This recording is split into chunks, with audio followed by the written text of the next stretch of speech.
You don't fall in love with Maxton Hall because it's romantic.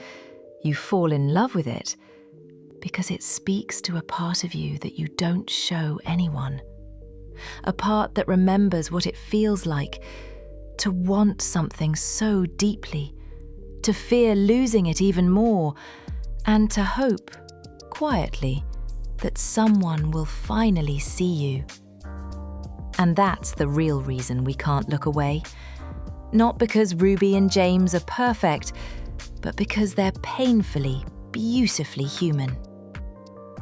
Today we're going to break down why Maxton Hall hits so deep, emotionally, psychologically, and even personally.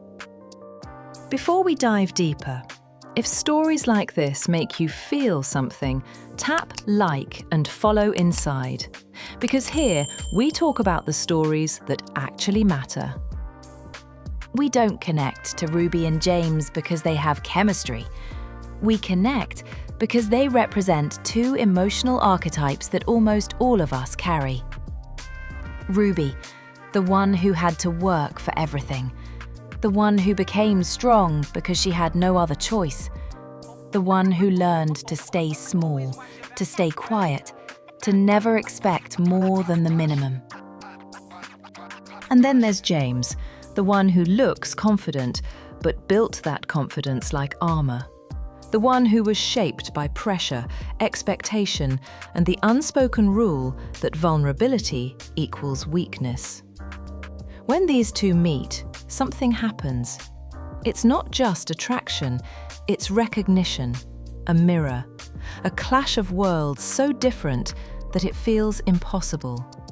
And yet somehow, it's the most real thing.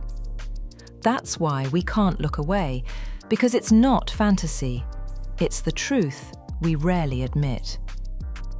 Maxton Hall speaks in a very specific emotional language, a language made of tension, longing, unmet needs, unspoken fears, and the desire to be chosen.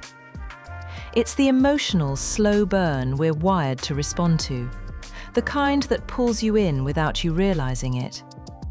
When Ruby looks away, even though she wants to stay, when James hesitates because he's terrified of being known, those aren't just scenes, they're emotional cues, signals we recognize from our own lives. If this is already hitting something real for you, share this video and follow inside so more people can finally put words to what they've been feeling too. His character resonates because so many of us know someone like him, or have been him. The one who hides pain behind perfection. The one who pushes people away, because letting them close would expose everything he's been trying to protect.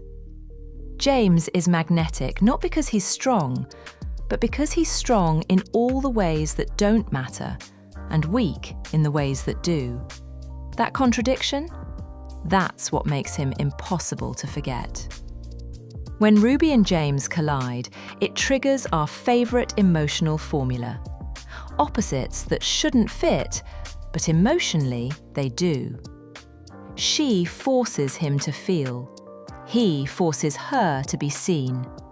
They don't save each other, they unlock each other. And we crave that.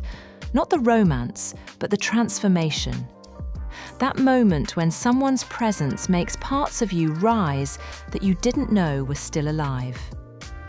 Their story is not about love, it's about awakening.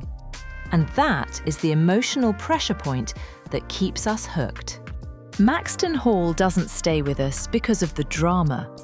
It stays because it mirrors truths we rarely admit. We want to be chosen, to be understood, to be loved in ways that don't make sense on paper, but make perfect sense in the heart. And that's why this show hits so deep. Not because of what happens on screen, but because of what it awakens in us. If this resonated with you, like, share, and follow inside for more stories that actually matter. What part of the story hit you the hardest? Let us know in the comments.